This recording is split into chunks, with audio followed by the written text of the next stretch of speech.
और 1 अरब मैंने आपको बता दिया कितना बड़ा है। तो 100,000 अरब हर बंदे के जिस्म में खुली हैं। तो साइंटिस्ट कहते हैं ये तो आप साफ कर ही नहीं सकते, आपको बस मुख्तसर बता देते हैं कि इंग्लैंड जैसे 30 मुल्क हों और उन 30 मुल्कों में सिर्फ दरख्त ही उगे हुए हों और उन दरख्तों के जितने पत्ते होंगे ना उतने एक जिस्म में खुलिए। और खुलिए ये ना समझे कि वो ऐसी कोई चीज है, एक खुलिए के अंदर इतने सिस्टम है कि न्यूयॉर्क सिटी जितनी जगह चाहिए अगर हम एक खुलिया हमें बनाना पड़ जाए, जो कुछ उसके अंदर सिस्टम मौजूद है, सोच नहीं सकता।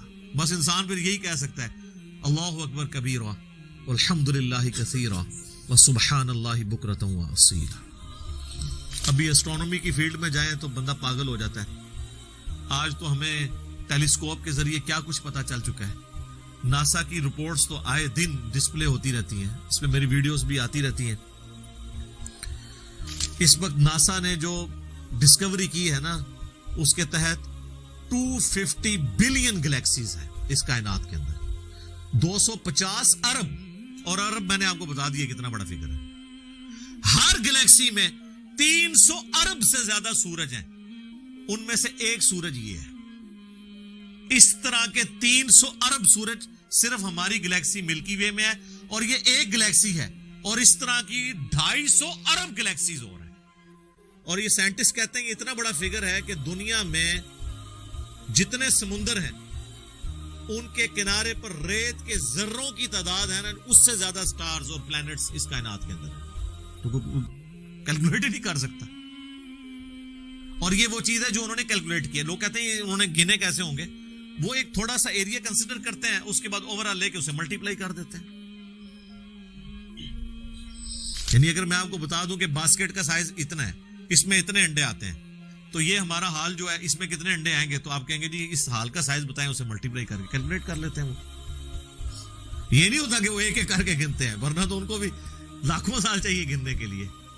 ओवरऑल कैलकुलेशन वो कर लेते हैं। तो ये एक अलग से एक टॉपिक है बहुत बड़ा।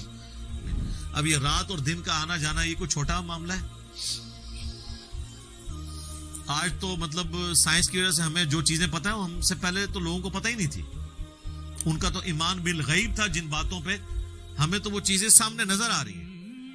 3 बड़ी बड़ी मोशंस जो डिस्कवर हुई है ना जमीन की, उनमें से पहली मोशन यह है कि जमीन हर सेकंड में आधा किलोमीटर अपने महवर के गिर्द घूमती है। 1 सेकंड में आधा किलोमीटर, जिसकी वजह से 24 घंटे में हमारा दिन रात मुकम्मल होता है। मैं इक्वेटर की बात कर रहा हूं, उसके इर्द गिर्द, मैं नॉर्थ और साउथ पोल की बात नहीं कर रहा। वहां तो सूरज विद रिस्पेक्ट टू जमीन जो है उफक के साथ चल रहा होता है, वो अलग मामला होता है। वो फिर आपको पूरी साइंस समझानी पड़ेगी। एक आम डिस्कशन में बात कर रहा हूं। दूसरी मोशन है जमीन की 1 सेकंड के अंदर,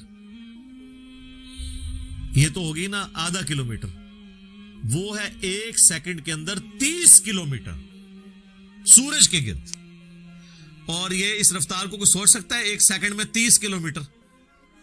ये गोली की रफ्तार से 60 गुना ज्यादा रफ्तार है ये, 1 सेकंड में 30 किलोमीटर।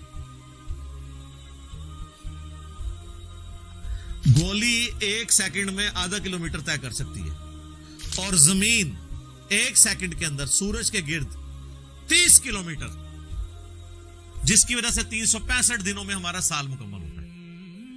और ये दो तो फिर भी थोड़ा बहुत बंदा दिमाग में सोच सकता है। जो तीसरी मोशन है ना, वो जमीन और पूरा हमारा ये सोलर सिस्टम समेत हमारे सूरज के 1 सेकंड में 200 किलोमीटर की रफ्तार से, एक स्टार वेगा है उसकी तरफ पिछले 15 अरब साल से ट्रेवल कर रहे हैं। जरा आप लेंथ देख लें।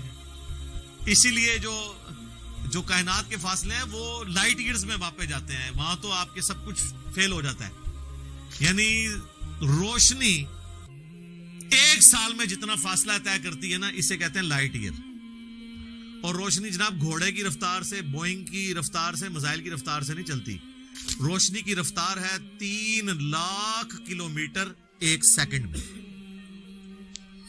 1 सेकंड में रोशनी जमीन के 7 चक्कर काट सकती है।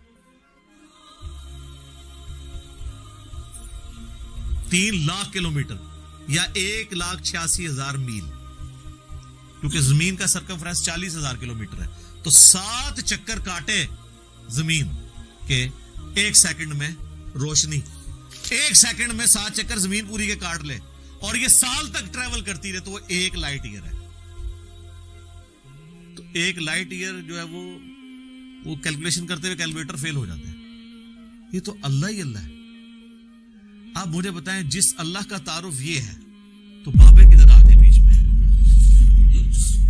बाबों को तो ये जब हम बातें बताएं ना, तो वो हमारी वीडियोस देख के बयान भी नहीं कर सकते। तो कहते हैं जी वो बाबे कहते हैं मैनू गुस्सा आया, मैं जमीन आसमान जमीन ते सुट दिया ना, तेनू आसमान दे साइज का पता ना जमीन का, कहानियां तू बनाना, फिर पता ही किसी चीज का नहीं। तो आज जिस तरह खुदा उभरा है, वो अल्लामा वहीदुद्दीन खान साहब है इंडिया के, 95 ईयर्स उनकी एज ऑलमोस्ट। उन्होंने एक किताब लिखी है द गॉड अराइजेस, खुदा उभरता है। खुदा जिस तरह उभरा है ना जी, इस लेटेस्ट वर्ल्ड के अंदर साइंटिफिक फिनोमेना की डिस्कवरी के बाद, अभी तो आप स्ट्रक्चर ऑफ जीन के ऊपर डिस्कशन करना शुरू करें, ये जीन्स क्या बला है, और इंसान और नबातात और हैवानात की रिप्रोडक्शन का क्या सिलसिला है, ये तो अनबिलीवेबल डाटा है, कोई इंसान सोच भी नहीं सकता।